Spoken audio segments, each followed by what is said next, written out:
Hi everyone, great job last week, both with discussion and with the autobiographical mapping project.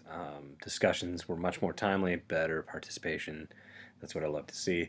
I got through all the autobiographical mapping assignments, and those were great.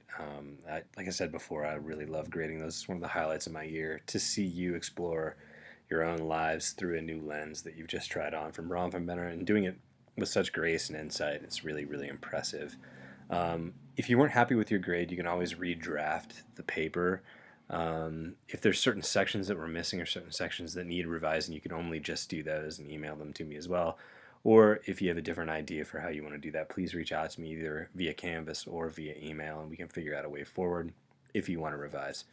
Let's look at this week very quickly. It's pretty straightforward. We've got a discussion this week which looks at love as defined by educators, and also with a little bit of work fleshing out your interview strategy for your family story. So you can see, you'll have this video that I'm making right now that'll be posted. We've got three readings, one from Barnett Belfield, which sort of addresses social issues and social mobility for families with ECE kids.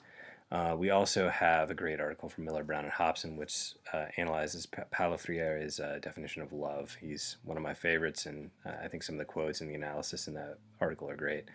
And then I've also linked to the Family Story Project question list from last summer section. I also linked to it down here, so there's two ways to get to it. But that's a sample list of questions that some students devised for their family story. In some cases, it may be like an approach. In some cases, it may be very specific questions.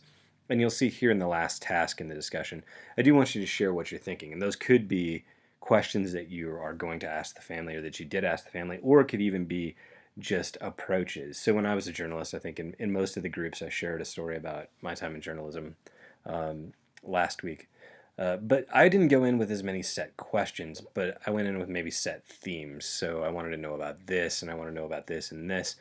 And I may have a few set questions to get the ball rolling under those themes, but I also wanted to remain flexible and nimble. So if the subject started saying something that I had no idea about, for example, in the shooting story that I shared last week, Fred Wilson went into a lot of depth about how seeing kids leave the school on Valentine's Day without flowers when all of their classmates had flowers and chocolates and all that stuff broke his heart. So he tried to find as many kids as he could walking out empty-handed to tell them something that he loved about them or some sort of compliment.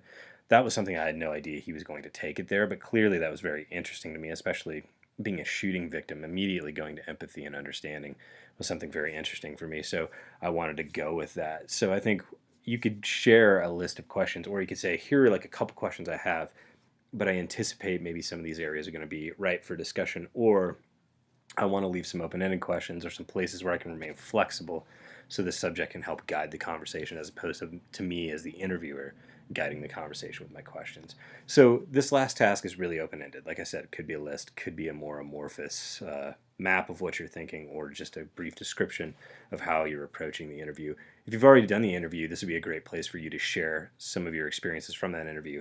I did this and it went really well. I did this, it could have used some work. If you've already done that, that's a great way for your classmates to learn from you, which is great. Also this week, the family story is due. You'll see that it's due by midnight on Sunday, July 2nd. Some of you have already reached out with some problems getting in touch with your family or needing some extra time or wondering if you could do it in a different way. That's all fine. Those questions are way easier for me to handle ahead of July 2nd. If you reach out to me after July 2nd and say, hey, like stuff went wrong, it's a lot harder for me to be lenient with grading or be lenient with the way that you turn that assignment in. So you can just be proactive with any problems you have. That would be great. Otherwise, that's what we're looking at for this week, a discussion, family story. You did a great job with the last assignment, a great job with the last discussion, so keep up the good work. Thanks very much.